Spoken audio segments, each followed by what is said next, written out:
Autoridades, señoras, señores, en nombre de Nueva Economía Forum, les doy la bienvenida a la Tribuna Andalucía del Forum Europa, que organiza con la colaboración de Cajasol Banca Cívica y Aquagest.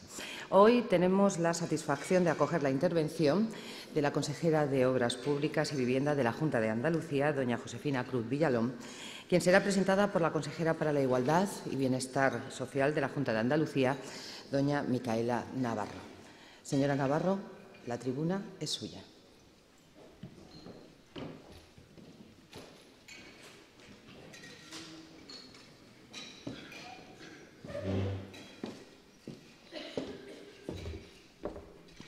Uy, qué alto esto. Buenos días. Buenos días a todos y a todas. En primer lugar, agradecer a los patrocinadores, pero agradecer de manera muy especial a la consejera de Obras Públicas que haya decidido, que haya pensado en mí para que pudiera presentarla esta mañana. Hay días en los que uno tiene llamadas que te llenan de alegría. Y el día que Josefina Cruz me llamó, a mediodía concretamente, para decirme, para preguntarme si yo quería presentarla, para mí fue una gran alegría, porque es una persona a la que no conocía mucho, pero que cuanto más la conoces, más la aprecias y más la quieres. Josefina Cruz Villalón es catedrática de Geografía Humana de la Universidad de Sevilla, de la que es profesora desde el año 1973. Creo que no hace falta asociarla con el Departamento de Obras Públicas y Vivienda de la Junta de Andalucía. Es ella. Si en la mayoría de los casos es complicado presentar a una persona, lo es al cuadrado cuando nos referimos a Josefina Cruz, con una trayectoria profesional y académica tan amplia y constante en el tiempo. Intentaré hacerlo de manera breve y hacerlo a partir de varios marcos de referencia. Esta manera me permitirá aproximarme a su perfil profesional, pero también a muchas de sus cualidades personales. Un marco de referencia idóneo es recordar aquel vibrante acto de homenaje a Leonard Cohen en Gijón, en la que una vez más el artista canadiense mostró su mezcla de literato y cantante. Es un marco de referencia perfecto porque a ella le traerá buenos recuerdos y seguramente buenas vibraciones, sensaciones que considero importantes y que debemos siempre potenciar. Compartir con ella este escenario es una oportunidad para recordar a uno de los poetas más insignes de nuestra época, García Lorca, sus versos irónicos pero desgarradores de ese poeta en Nueva York. Seguramente, en estos marcos de referencia, la consejera Cruz Villalón incluiría también alguna melodía de Mozart, quizá el milagroso adagio del cuarteto número 12 o también alguna ópera seria. Pensar en la sinfonía del maestro Mozart permite acercarme a las cualidades de Josefina Cruz, carismática, pausada, sosegada. Su profesionalidad, su entereza, su rigor. De las mujeres en política, normalmente sabemos que son mujeres y después descubrimos que son serias, rigurosas. Con Josefina, para mí fue al revés. Primero descubrí esas cualidades y después descubrí y encontré a una gran mujer. Tu carácter, tu serenidad, sé que lo estás pasando mal mientras digo esto. Tu carácter, tu serenidad, tu calidad intelectual te han llevado a ocupar puestos de responsabilidad desde la Universidad de Sevilla hasta la Junta de Andalucía, pasando por el Ministerio de Fomento. Y todo eso sin levantar los pies del suelo, sin cambiar esa mirada limpia que solo tu timidez nos oculta de vez en cuando. Tus propuestas se han plasmado en la elaboración de planes y leyes autonómicas de ordenación urbanística del territorio, pero también en planes estratégicos de infraestructura y transporte del Gobierno de España. A veces, demasiado a menudo, hay papeles que pasan por muchas mesas. Hay papeles que dentro tienen problemas difíciles de resolver. Cuando eso pasa, ese papel termina normalmente en la mesa de Josefina Cruz, tenga la responsabilidad que tenga. La pluma de Josefina Cruz la encontramos en punteras publicaciones científicas de distintas áreas de especialización geográfica y no olvida nunca incorporar la perspectiva de género en ámbitos como la geografía y la agricultura. Querida Josefina, creo que no soy la única persona que sabe que eres amiga de tus amigas. En estos días de elaboración de presupuestos, de prioridades de actuación, hemos compartido muchos momentos y espacios. Nunca hemos discutido. También nos han unido expresiones como la ya recurrente «una carretera puede esperar, pero una persona en situación de dependencia no». Y lo digo también aquí, hoy, en este foro.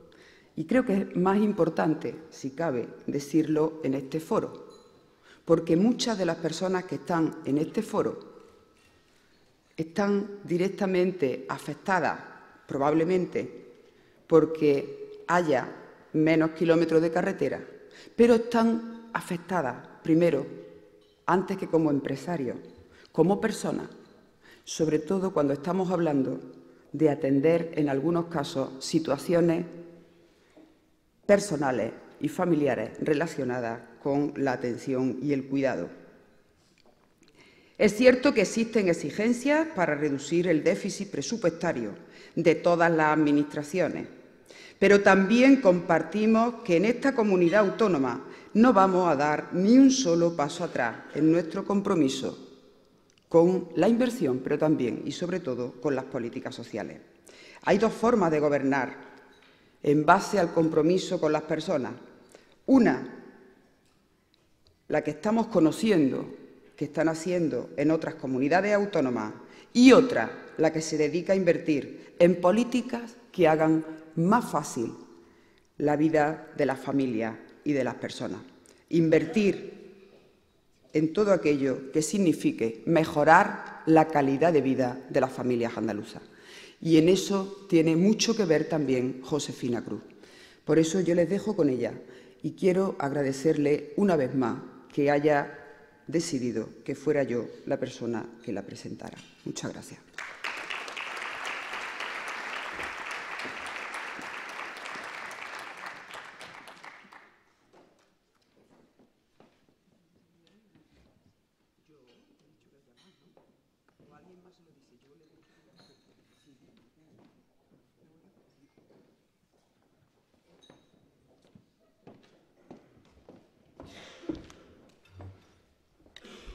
Buenos días a todos ustedes. Muchísimas gracias por su presencia en este tempranero desayuno.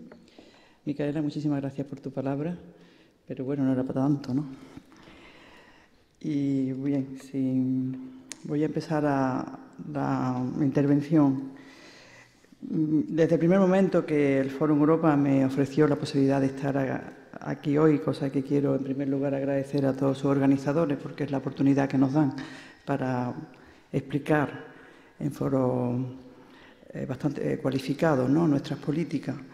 Pues yo siempre pensé desde el primer momento dedicar este foro a hablar del sistema logístico y de transporte de mercancía en Andalucía, darnos la oportunidad de poner sobre la mesa, poner al debate un tema, yo creo que tiene una gran trascendencia por distintas razones. Es un sector esencial para asegurar la competitividad de cualquier economía que se considere desarrollada. Es un área de actividad emergente, ¿no?, entre las políticas públicas en estos momentos, ¿no?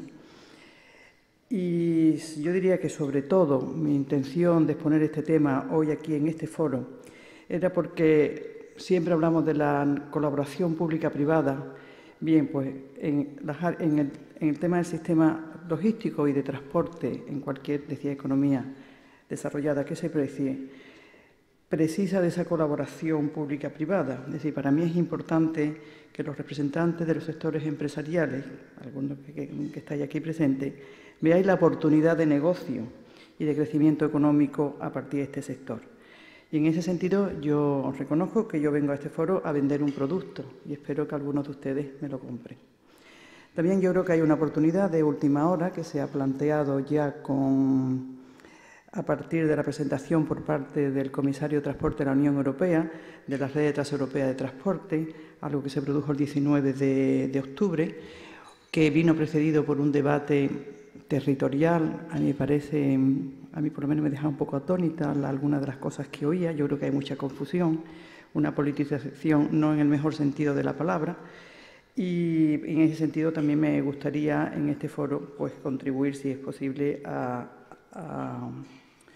a superar parte de esa confusión. Bien, de todas maneras, dicho eso, me parecía también irrenunciable y obligado empezar esta comparecencia haciendo una breve referencia a los presupuestos de la Consejería de Obras Públicas y Vivienda para el año 2012, presupuesto que tuve la oportunidad de presentar en el Parlamento la semana pasada. Ya lo ha dicho también la consejera Navarro. Es cierto que los presupuestos de la Consejería de Obras Públicas para el año 2012 han experimentado una reducción como consecuencia de dos condicionantes, los que no entraremos con mucho detalle. El contexto económico-financiero general en el que nos encontramos, particularmente la zona euro, y, por otra parte, y claramente, las prioridades que el Gobierno de la Junta de Andalucía ha establecido en sus políticas a favor de las políticas sociales, las políticas educativas, las políticas sanitarias, las políticas formativas y las políticas de empleo.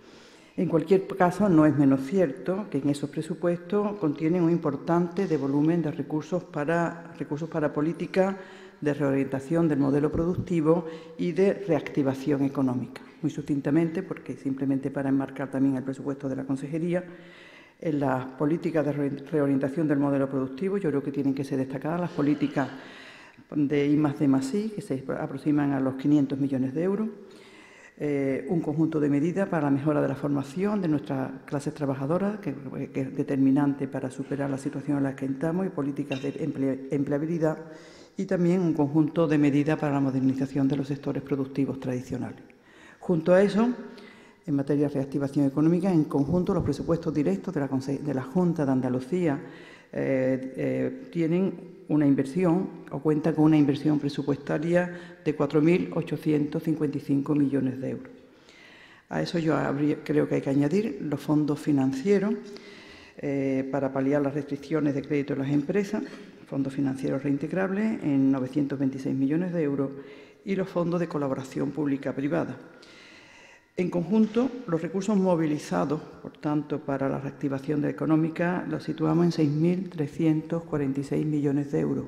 Eso significa más del 4%, el 4,1% del PIB de nuestra comunidad autónoma. Un porcentaje alto si se le compara, en términos relativos, y se comparan con otras economías de similares condiciones económicas como la andaluza. ¿Qué pasa con la Consejería de Obras Públicas? Bien, los recursos que tiene la Consejería son los directamente presupuestarios, los que movilizan sus empresas, bien directamente por su capacidad de endeudamiento o por los que movilizamos a través de colaboración pública-privada. En ese sentido, los recursos movilizados por esta Consejería superan para el 2012 los 1.350 millones de euros, de los cuales 990, más del 73%, son recursos para inversiones, a medida que somos una consejería directamente inversora. Y yo más que en materia, por tanto, las inversiones que vamos a ejecutar a lo largo de esos 990 millones, ¿de dónde salen? Podrían preguntarse ustedes. Directamente recursos propios de la consejería, 392. Directamente de los recursos de las empresas públicas adscritas a la consejería, una cantidad similar, 388. Y la parte correspondiente a la colaboración pública-privada, que ya está en marcha, que ya está licitada, que ya está adjudicada o está en proceso de adjudicación, pues va a movilizar en el año 2012 209 millones de euros de actividad. Eso corresponde a la ejecución, que corresponde naturalmente a actividades mayoritariamente en marcha, obras licitadas, obras adjudicadas, actuaciones en marcha. Pero yo creo que quisiera destacar hoy aquí en este foro las cifras de licitación prevista en el presupuesto de 2012. La cifra que prevemos licitar en 2012 en la Consejería de Obras Públicas se sitúa en los 1.820 millones de euros.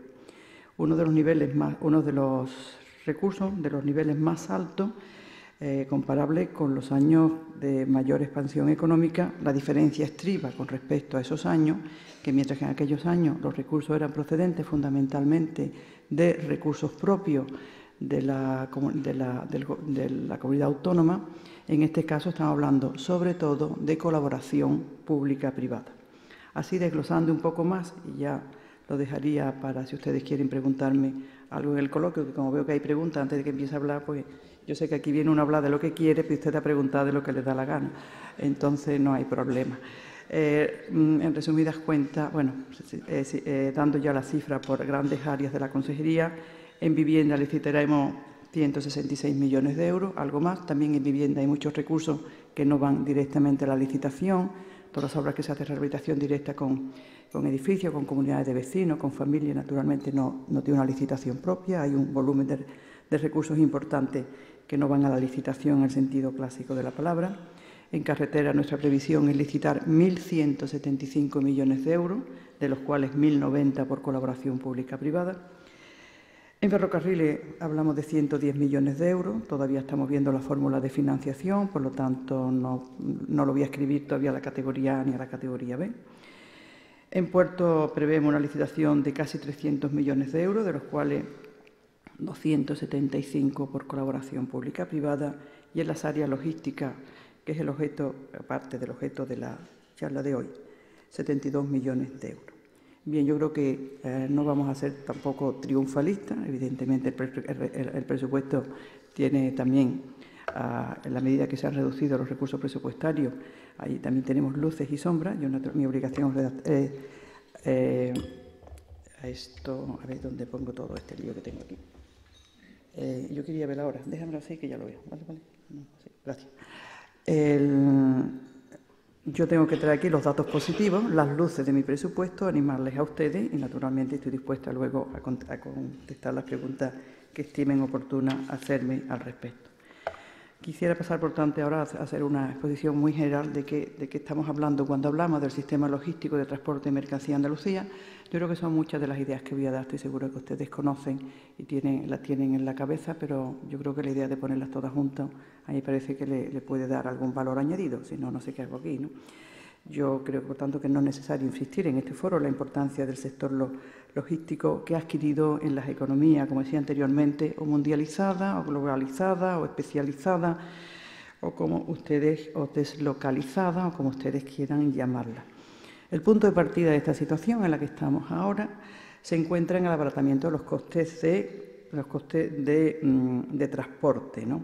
Ese abaratamiento de los costes de transporte hizo posible, por ejemplo, me remontaré, al fin y al cabo mi formación es la que, pues eso hizo posible que cuando en el siglo XIX fue más barato traer los cereales de América que de producirlos en Europa, que era el gran centro de producción, ahí se empieza a producir ese cambio de modelo. Y ya luego, cuando se inventó el frigorífico, pues también se trajo la carne de Argentina.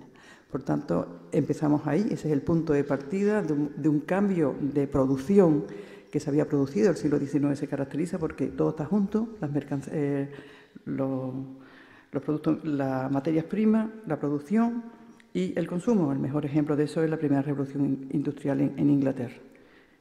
Los minerales, el carbón, el hierro, la siderúrgica y Londres. Ese era el modelo de la revolución industrial del siglo XIX y eso se ha ido moviendo mediante la deslocalización del suministro. Da igual donde estén hoy las materias primas, da igual donde se produzcan los procesos productivos y después tenemos los principales centros de consumo.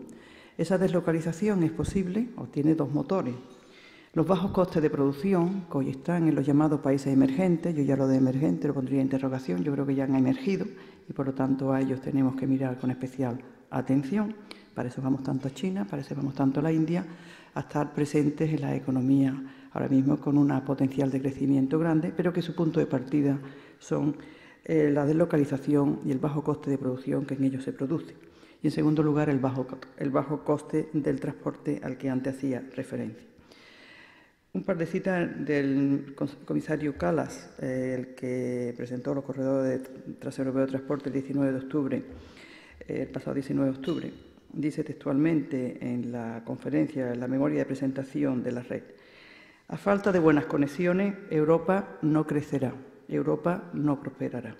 Y más adelante añade: el crecimiento necesita comercio y el comercio necesita transporte. Las zonas de Europa mal conectadas no van a prosperar.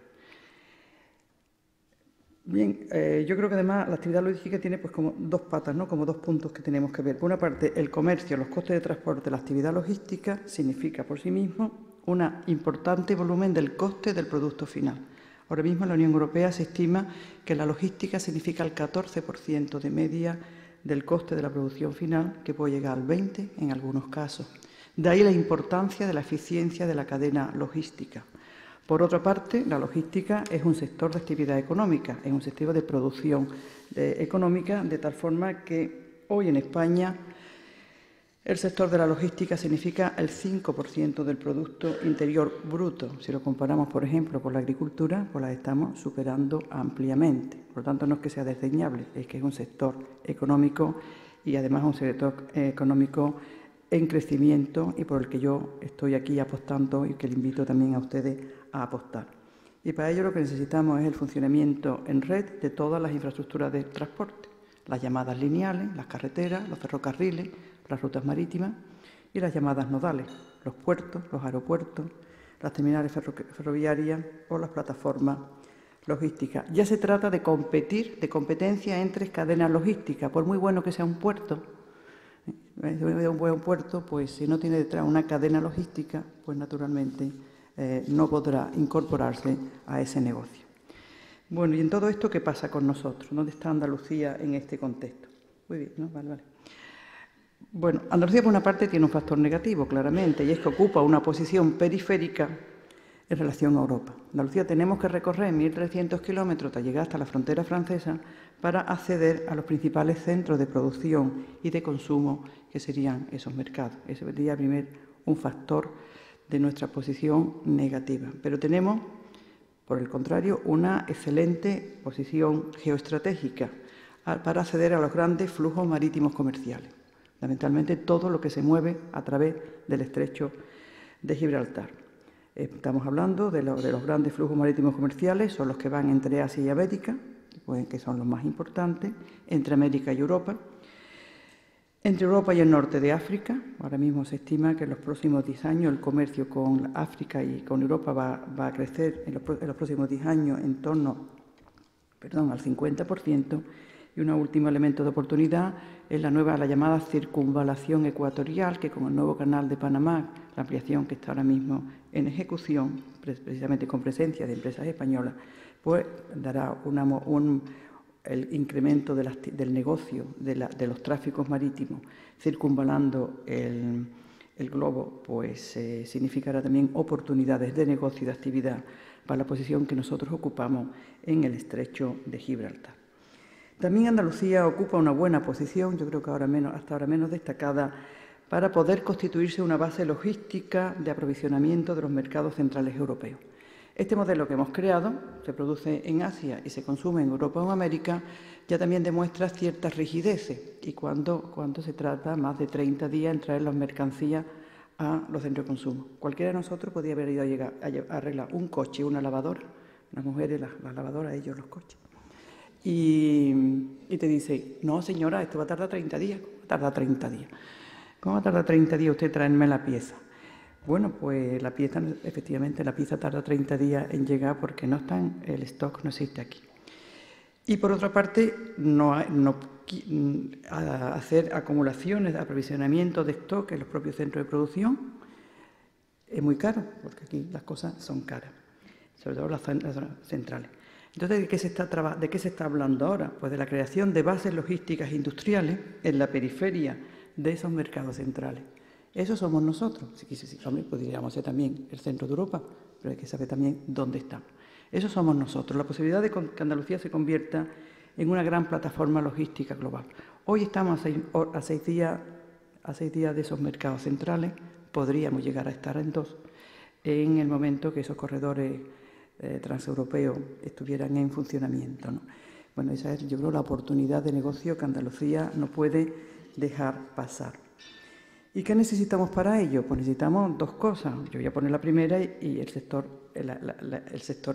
privado la segunda. No, nosotros, no las administraciones públicas.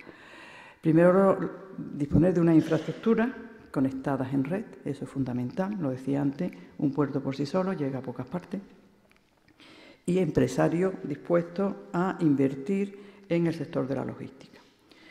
Si damos un repaso a los principales elementos de esa cadena logística, muy brevemente, carretera. Bueno, en carretera, ya en estos momentos, en Andalucía disponemos de 2.645 kilómetros de autovía o vías de doble calzada, término técnico que se utiliza, y de los cuales en torno a 1.000 kilómetros son de la comunidad autónoma. Esa red comunica todas las áreas logísticas, los centros de consumo, los puertos andaluces. Evidentemente todavía queda infraestructura que ejecutar, que mallar la red que estamos construyendo, pero sustancialmente la red de carretera, con una densidad que supera los 315 kilómetros por millón de habitantes, nos sitúa a la cabeza de Europa. Ahí no nos deberíamos de quejar.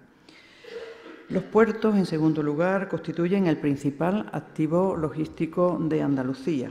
Nosotros disponemos, a lo largo de nuestro litoral atlántico mediterráneo, de 7 autoridades portuarias, los puertos de interés general del Estado, que desde Huelva a Almería se están situados en nuestro litoral. Nuestros puertos en 2010 movieron 109 millones de toneladas. Eso significa la cuarta parte de lo que movieron las mercancías de toda la península ibérica. Creo que no es desdeñable la posición que estamos teniendo. Podría ser mejor, ahora hablaré un poco más, pero hemos movido en 2010 109 millones de toneladas. Aquí hablamos, de forma políticamente correcta, está aquí con nosotros la presidenta del puerto de la Autoridad Portuaria de Huelva, que hay un cierto equilibrio entre la especialización y la competencia interportuaria. Yo simplemente apostaría por mayor colaboración entre los puertos dentro de su especialización.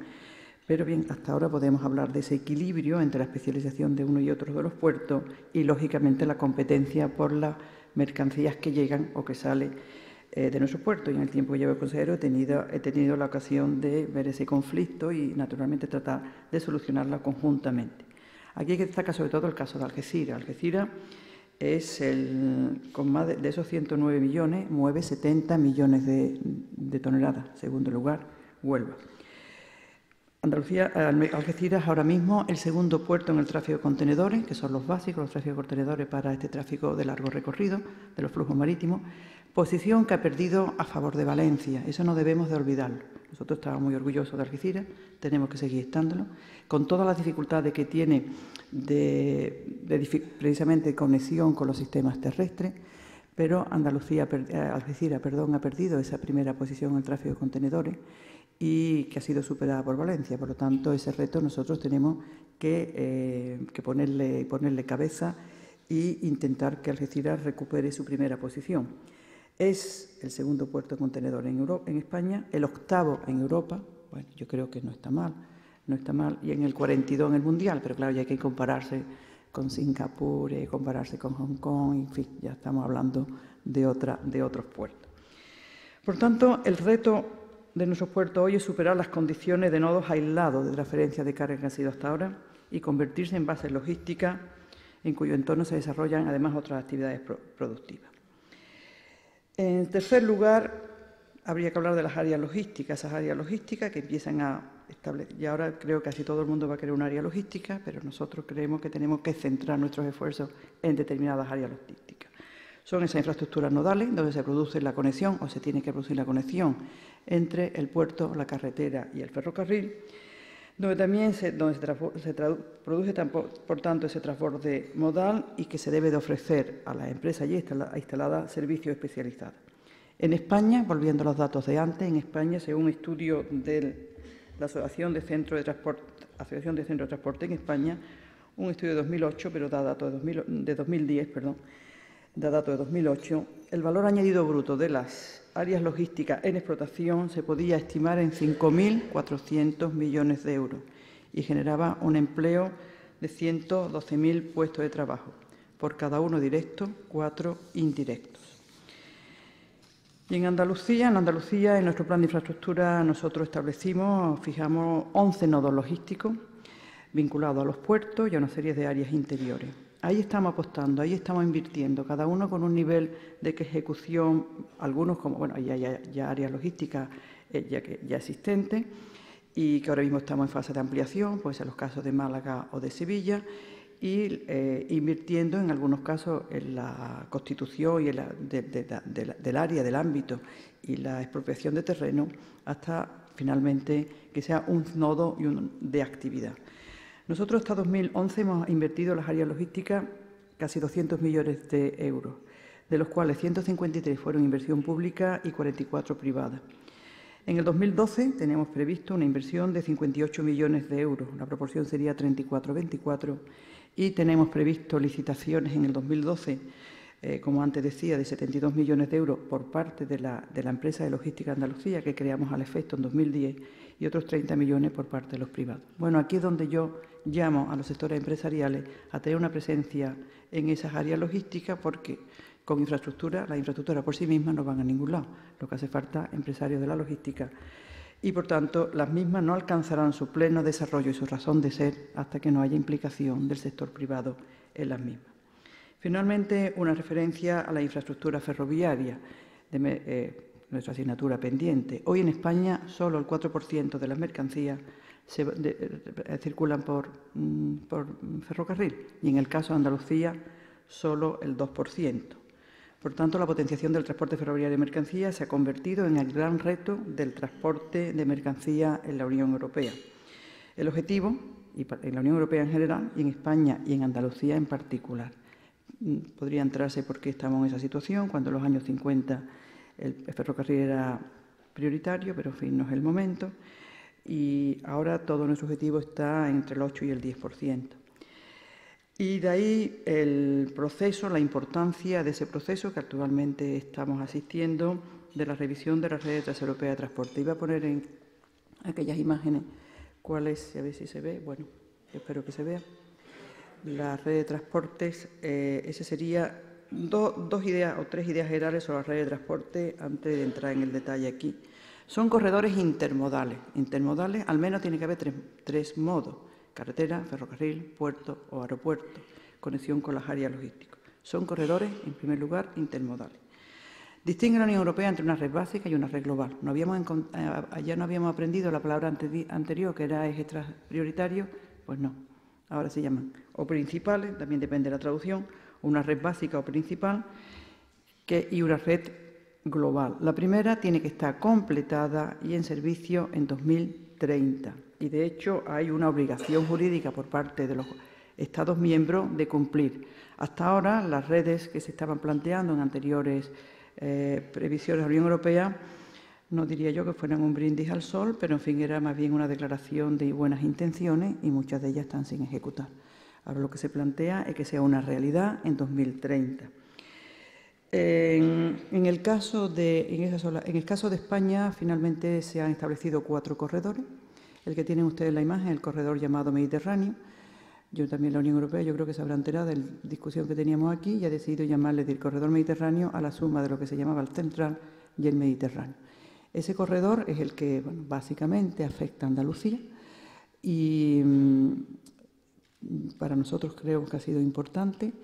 10 de nuestros nodos, de los 11 nodos logísticos que tiene la red de transporte de las áreas logísticas andaluzas, 10 están sobre el corredor, tanto los costeros como los interiores. 10 de los 11 nodos, por lo tanto, consolida nuestro modelo de áreas logísticas, esos corredores, con sus 2 ramales, según por donde se quiera. Se empieza por la frontera francesa en Cataluña, baja por la Cataluña, Valencia, Murcia hasta Almería. Se consigue por vez primera la conexión ferroviaria históricamente entre Murcia y Almería.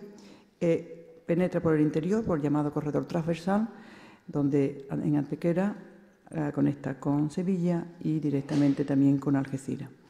El anterior corredor central era el que, partiendo de Algeciras, llegaba a Madrid, Zaragoza, frontera francesa, entonces por el centro de los Pirineos aragoneses y ahora conectando ahora pondremos otras imágenes. Entonces ese es el punto de partida de la red transeuropea de transporte que a nosotros nos afecta. Pero de todas maneras podéis pasar a la siguiente.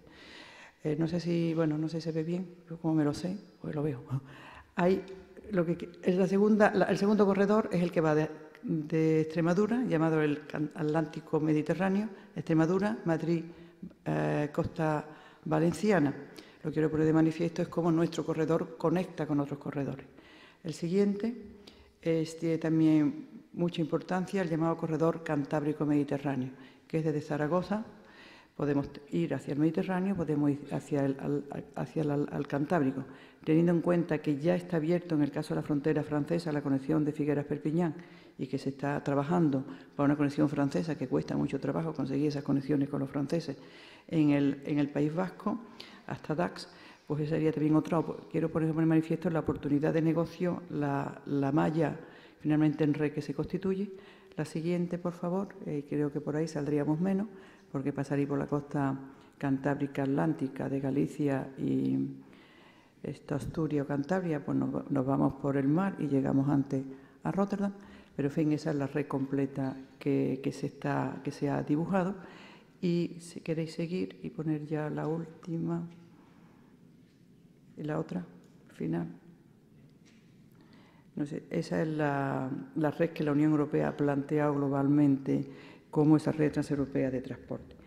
Bueno, de todas maneras, aquí tampoco hay que ponerse muy contento, en el sentido de que la Unión Europea, aquí todo lo que va a invertir son 31.700 millones de euros. Aquí la parte del león le corresponde a los Estados miembros.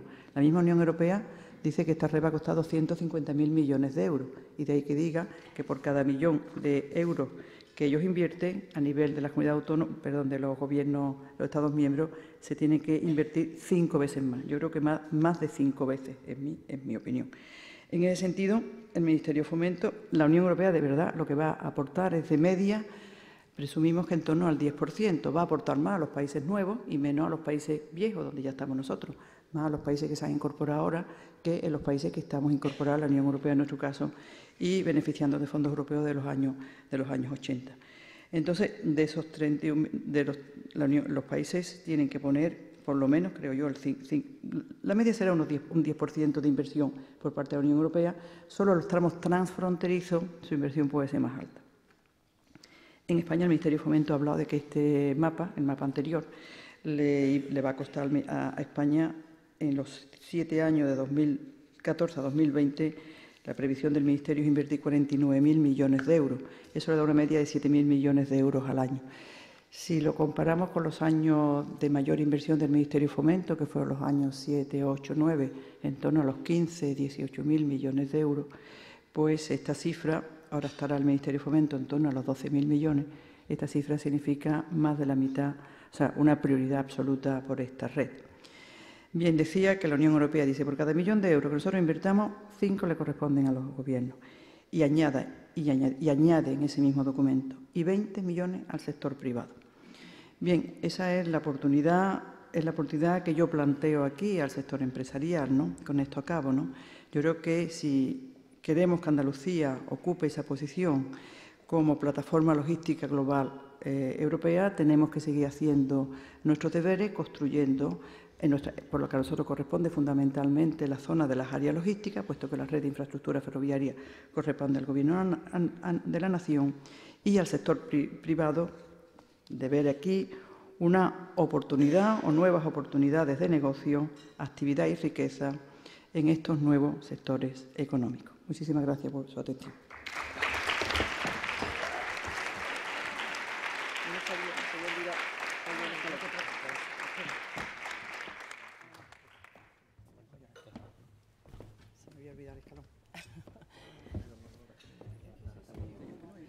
Bien, vamos a continuar. Consejera, está bien, ¿verdad?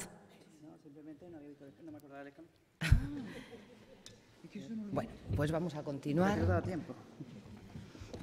Y si les parece, yo a la consejera le voy a dar su reloj, que no quiero que se olvide. del reloj, porque hay muchísimos asuntos a tratar. Hemos estado viendo indudablemente ese corredor ferroviario del Mediterráneo como obra prioritaria de la Unión Europea.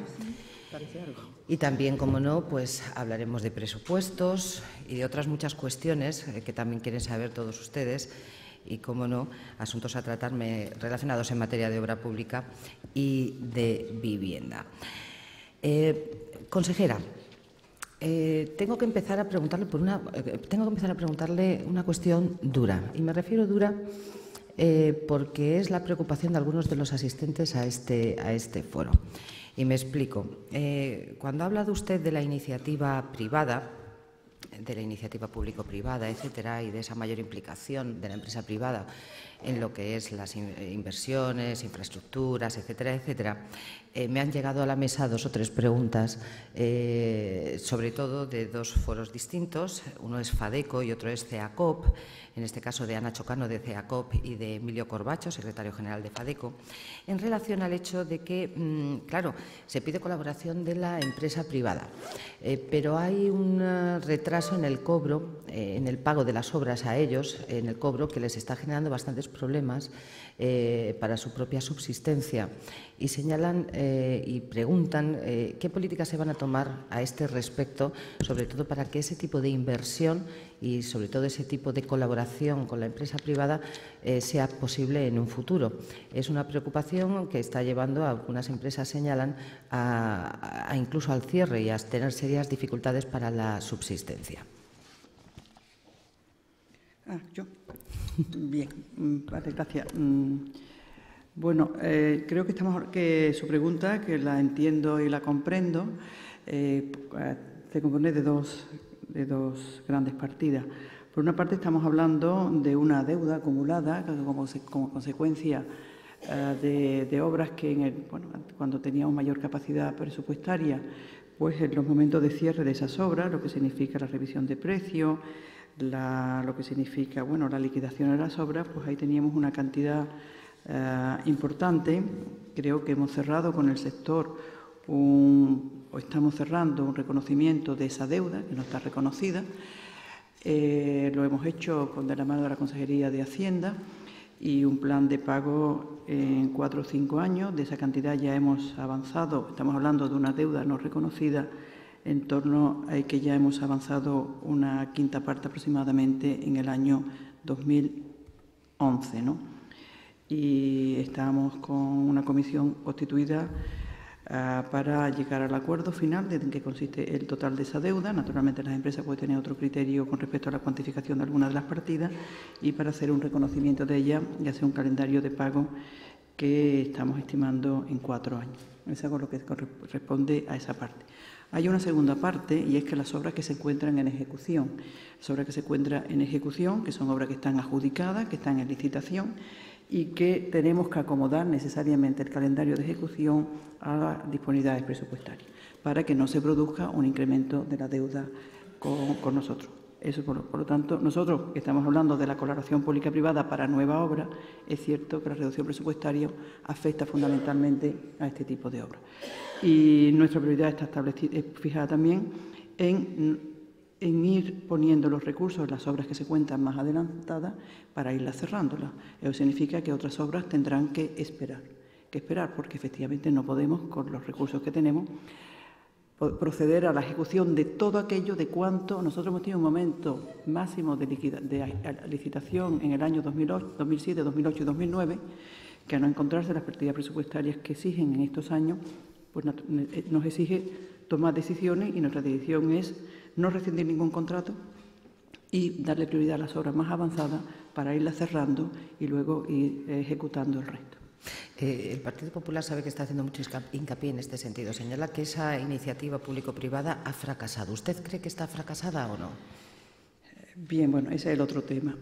Hemos tardado en arrancar, es lo que tendríamos que decir. Nosotros en el año 2011 hemos licitado por colaboración pública-privada 800 millones de euros. Para ser más exacta, 805 millones de euros. 3 actuaciones en carretera y 2 en puerto.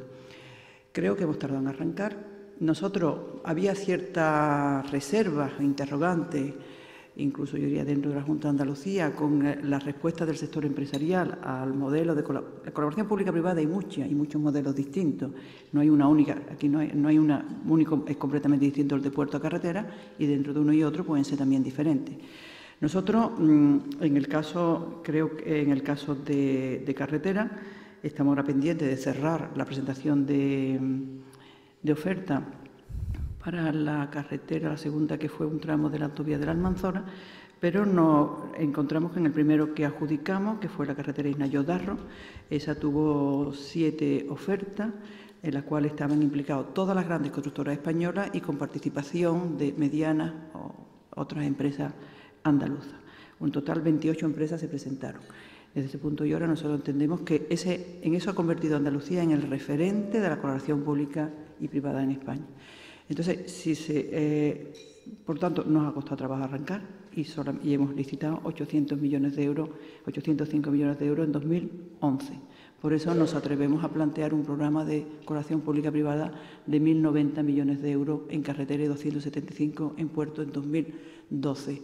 Quiero también decir, porque algunas veces lo he hablado con algunos representantes del sector, que estas infraestructuras que vamos a poner en licitación en 2012 se mueven en una horquilla. La más costosa se aproxima a los 300 millones, 289, que es la cuenca minera en la provincia de Huelva, pero hay algunas actuaciones en torno a los 40-50 millones. Por lo tanto, con eso creo que abrimos la posibilidad, porque claro, yo entiendo que mucho de parte del sector empresarial andaluz no puede acometer por sí mismo actuaciones de gran envergadura, pero en esa horquilla pues pueden moverse distintas estrategias y sectores empresariales.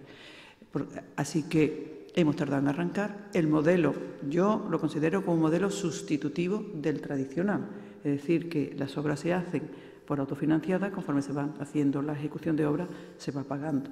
El modelo de colaboración pública-privada pues significa que la empresa adjudicataria o el grupo de empresas construye en 3-4 años, no cobra nada, y cuando la obra finaliza, las concesiones en carretera son por 30 años, mediante un sistema llamado pago por disponibilidad, va cobrando la administración hasta recuperar la inversión. Eso tiene unos costes financieros mucho más altos, es más complejo también ese negocio, por lo tanto yo lo considero como un mecanismo sustitutivo de la falta de recursos presupuestarios, que significa mantener la actividad y el empleo en el corto plazo y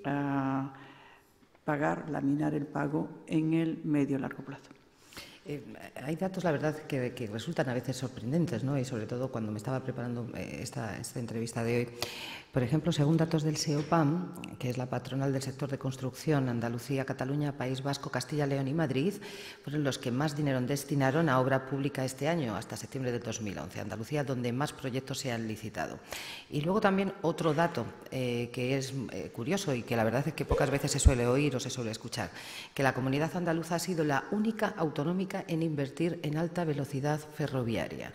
Son datos, la verdad, que en un momento resulta chocante, sobre todo cuando al lado hay otros, provenientes de otros foros en el que se habla de ejecuciones de presupuesto, etcétera, etcétera, que ese será un capítulo al que pasemos ahora inmediatamente después.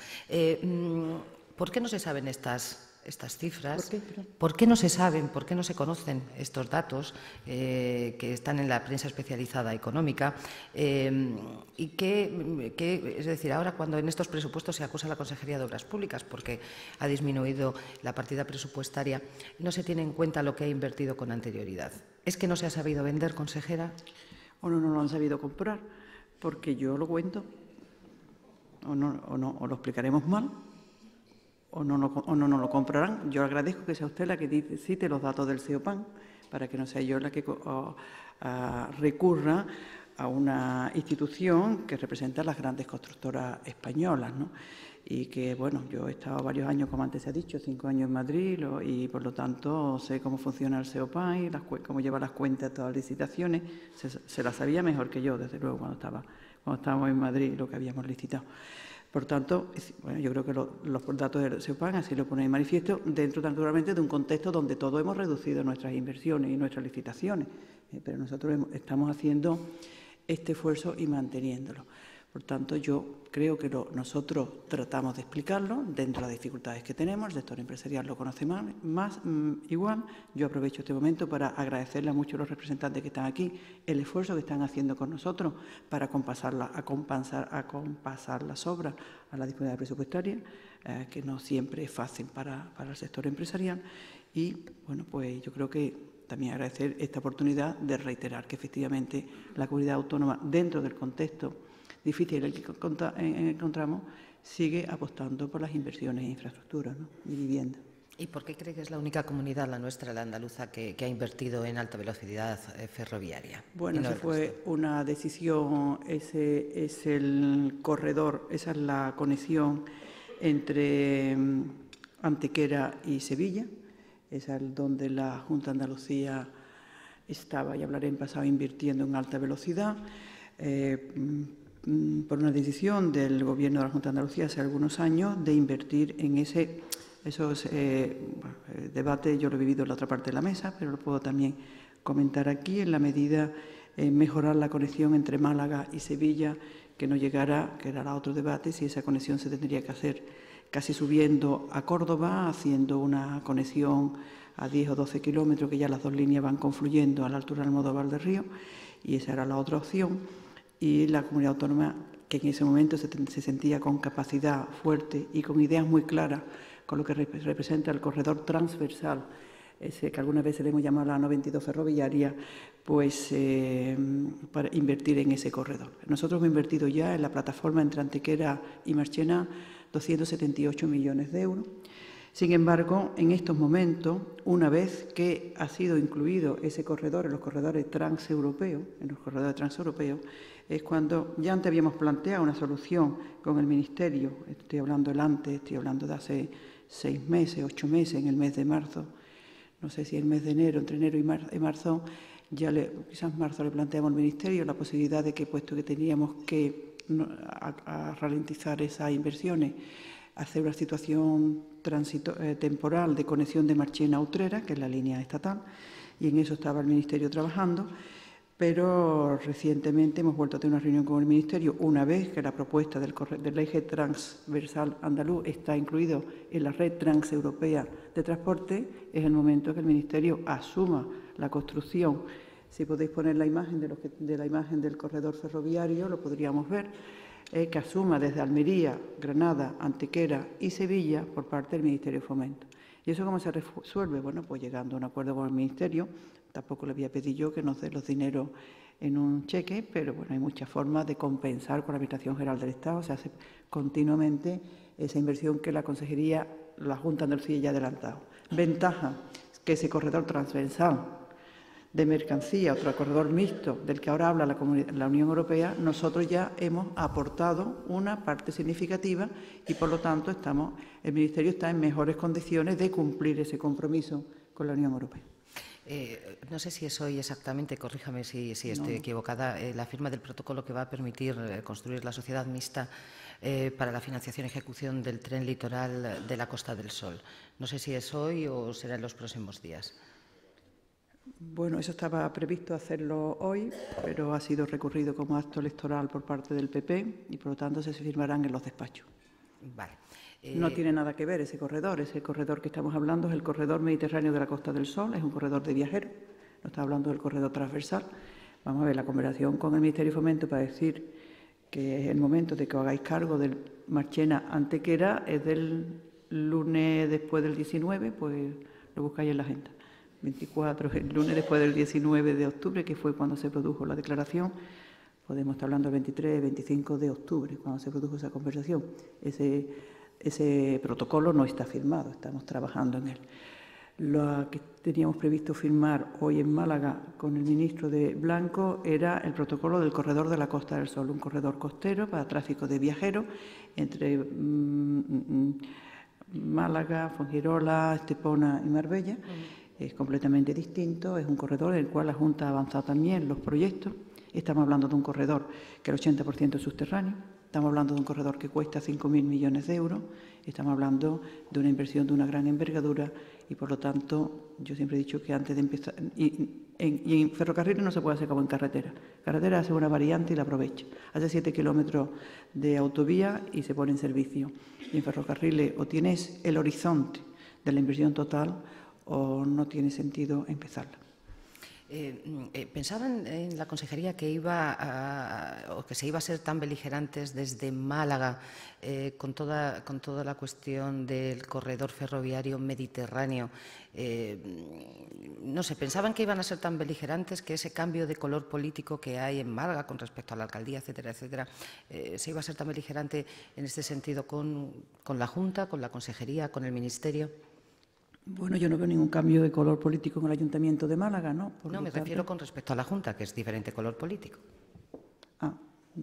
Insisto, que somos... Bueno, yo creo que no se ha entendido bien. Yo creo que la propuesta de Europa no se ha entendido bien en Málaga. Málaga, o porque se ha confundido el corredor ferroviario de la Costa del Sol para viajeros con este corredor de tráfico mixto por el interior. Yo estoy en Málaga, he tratado de explicarlo, pero probablemente tampoco me lo han comprado o no ha llegado hasta aquí.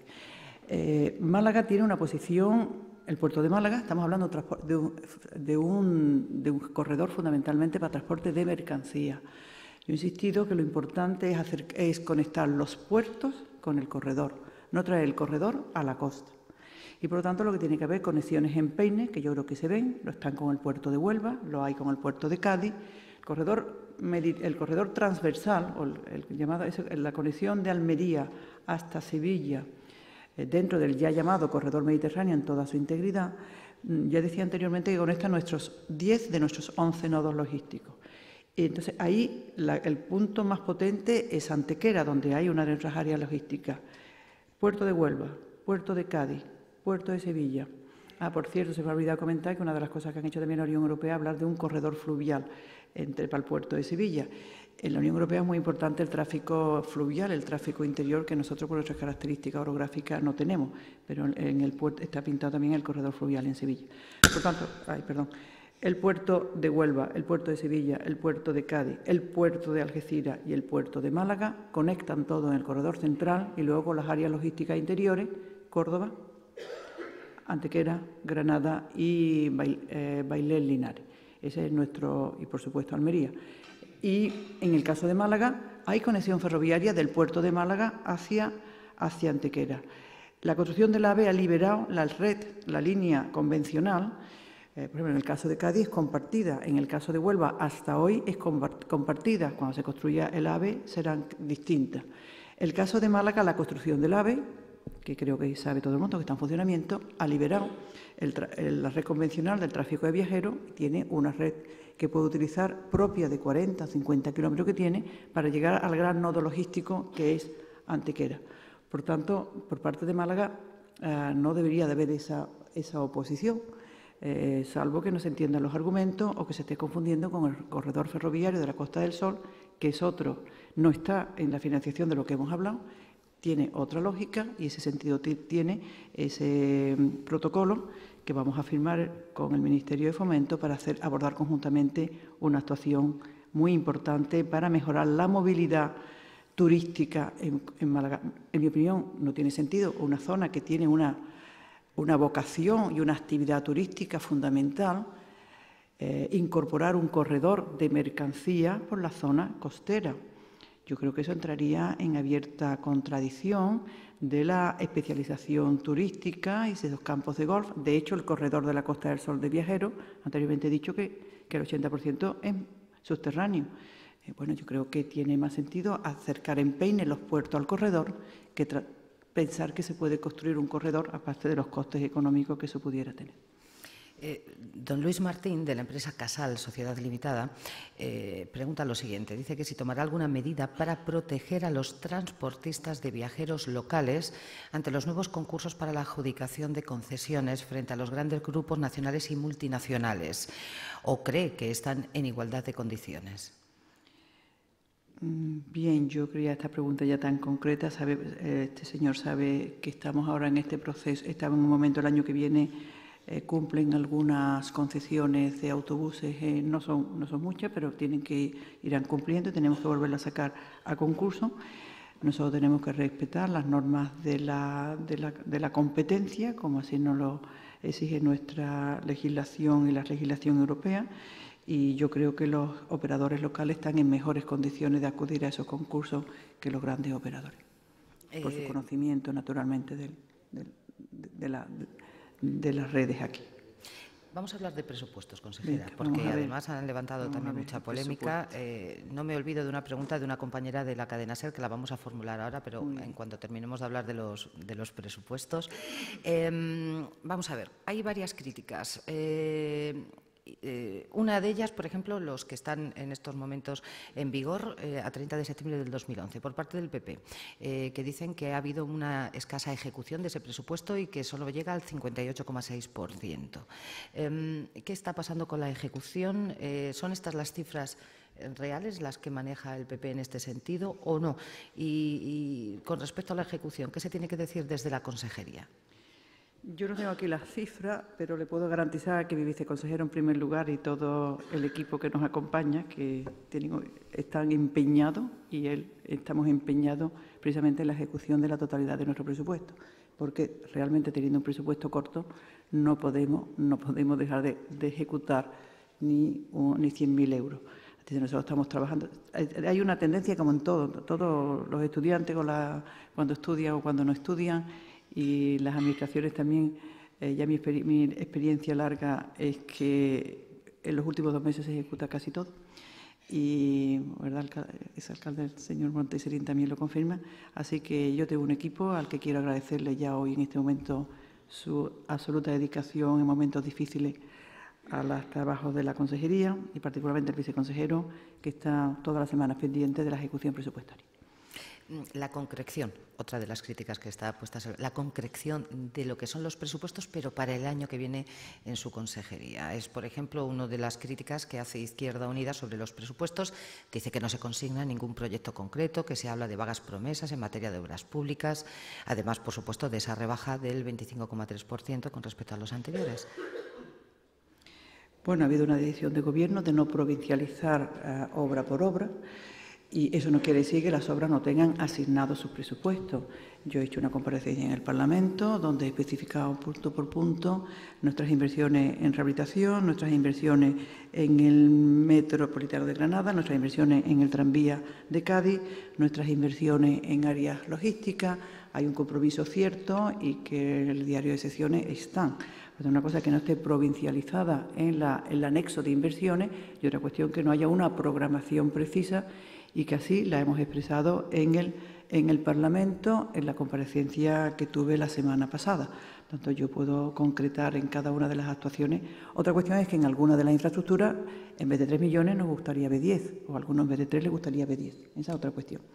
Pero que hay una previsión de qué se va a invertir en cada infraestructura, y lo que yo dije en el caso de carretera, en la comparecencia, todo lo que vamos a poner en servicio en 2012, ese compromiso yo lo he expresado. ¿Qué es lo que se va a licitar por colaboración pública-privada?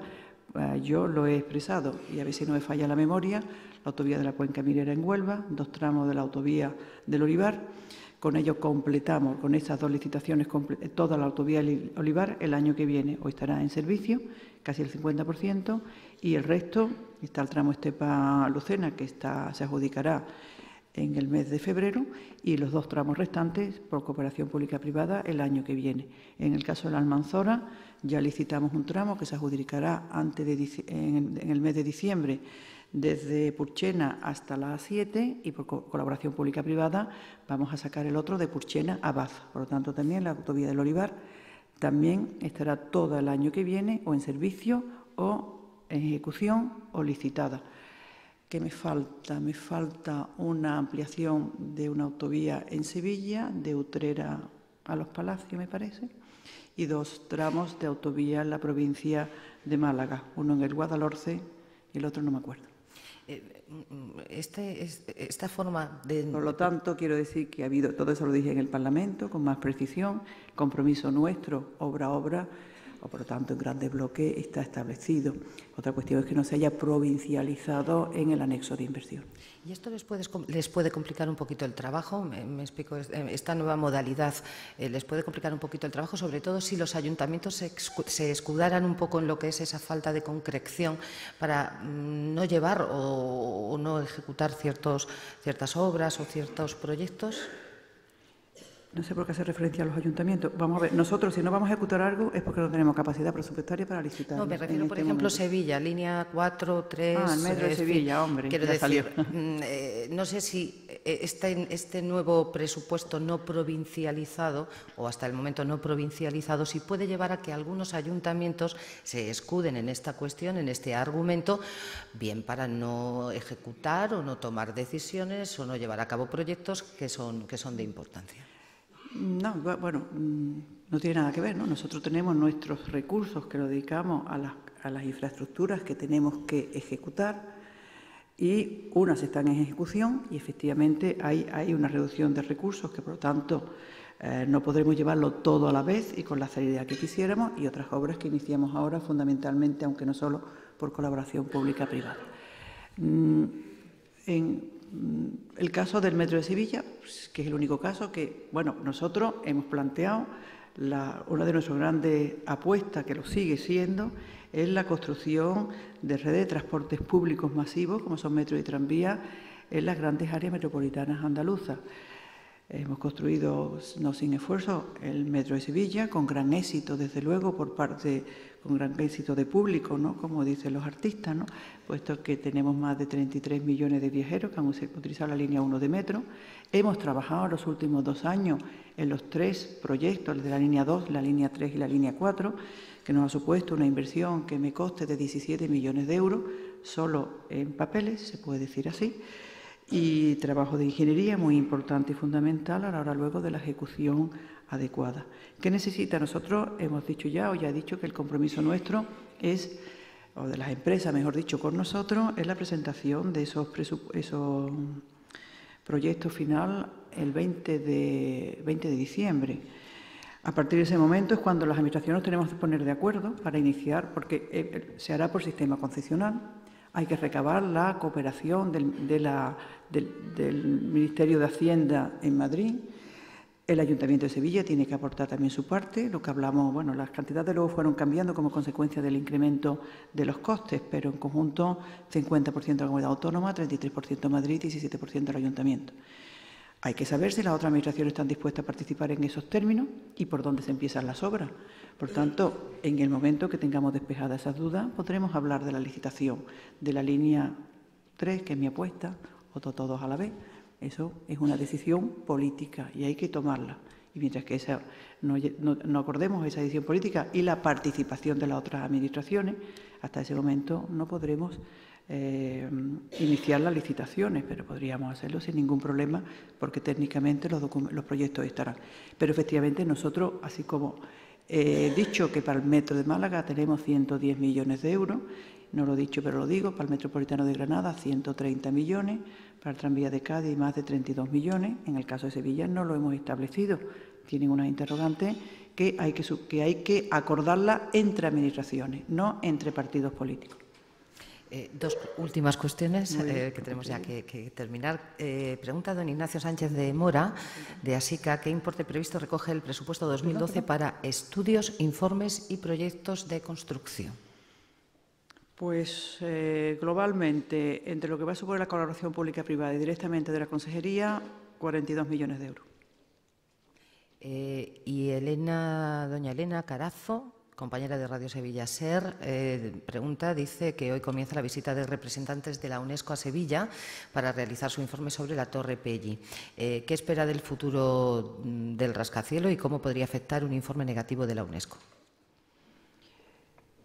Bien, yo creo que eso es una preocupación muy local, ¿no?, de la ciudad de Sevilla y también de los que vivimos aquí. Por lo tanto, lo importante aquí es ver en qué medida los representantes de la UNESCO pueden entender que la construcción de la Torre Pelli tiene un impacto visual sobre el casco histórico. Yo creo que eso es lo que se está dirimiendo. Yo creo que a ninguno de los que tengamos responsabilidades políticas ni de los ciudadanos en general en Sevilla, nos podría parecer, no nos gustaría que la UNESCO entendiera que hay un impacto visual sobre el casco histórico como para quitarle a Sevilla la condición que actualmente tiene, ¿no?, de patrimonio de la humanidad. Por lo tanto, lo que yo espero es que las explicaciones que reciban sean contundentes al respecto. Consejera, muchísimas gracias. Yo no sé qué sueño tiene para Andalucía en materia de obras públicas. No sé, ¿qué sueño tiene usted para Andalucía en materia de obras públicas? No sé, cuando usted se queda sola, piensa en Andalucía, ¿cómo la ve? No sé. Se lo pregunto yo, que soy de Almería, ¿eh? ¿Qué sueño tengo? No, yo no sueño con las infraestructuras. Eso es lo primero.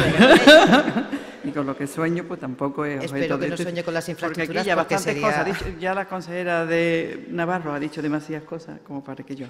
¿Con qué sueño en infraestructura en Andalucía? Vaya No en infraestructuras, consejera. O sea, no vamos a ir a lo literal. Digo, ¿qué Andalucía imagina usted o sueña con qué Andalucía en materia de infraestructuras? No sé. Por ejemplo, una Almería, Sevilla, muchísimo más rápido que no las 5 horas y 20 que hay ahora. En fin, estas cosas, no sé, le pregunto. Yo es que sueño en eso, ¿eh? Tú sueñas en eso. Usted sueña en eso. Yo, la verdad es que esta pregunta no la traía preparada.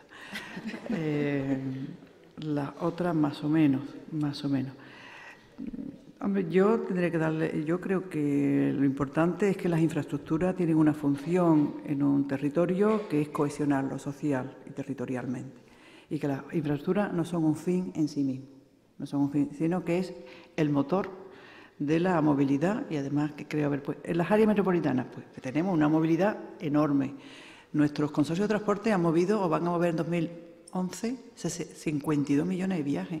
52, no me equivoco, 26 son 52. Entonces, nosotros tenemos que resolver la movilidad de las personas y por lo que creo haber explicado y espero que me hayan comprado, necesitamos una mayor eficiencia en el transporte de mercancías. Por tanto, las infraestructuras tienen que cumplir ese papel. Lo importante es construir infraestructura. ¿Cuál es mi sueño? Pues ya se lo diré, ya me he dado cuenta. Mi sueño es que hagamos infraestructuras que sean beneficiosas para la movilidad de las personas y para los sectores económicos, fundamentalmente. Y no canto de sirena que simplemente nos crean conflictos. Ve, consejera, cómo sueña también. Todos soñamos con las infraestructuras. Don Antonio Milla, director general de Aquages, es quien se va a encargar de clausurar este acto. Buenos días a todos los asistentes, especialmente a doña Josefina Cruz, consejera de Obras Públicas y Vivienda de la Junta de Andalucía, doña Micaela Navarro, consejera de Igualdad y Bienestar Social de la Junta de Andalucía, doña Mara Arteaga, directora territorial de Radio y Televisión Andaluza en Córdoba, don Marcos Contreras, vicepresidente de Cajasol. En nombre de los patrocinadores, Cajasol Banca Cívica y Aquages Andalucía, les agradezco a todos su presencia. Espero que esta convocatoria pues, nos haya permitido conocer un poquito más el presente y el futuro de materia de todo lo que es infraestructuras públicas en la Junta de Andalucía, en una situación, pues, como todos somos conscientes, especialmente compleja, y todo ello a través de su consejera. Quiero también, como no, agradecer a Nueva Economía Forum que nos permita estar activos en esta tribuna, que, bueno, pues que al final permite abrir un debate político, social y económico en nuestra comunidad. Y, como no, pues a todos ustedes por su presencia en este foro. Muchas gracias y hasta el próximo.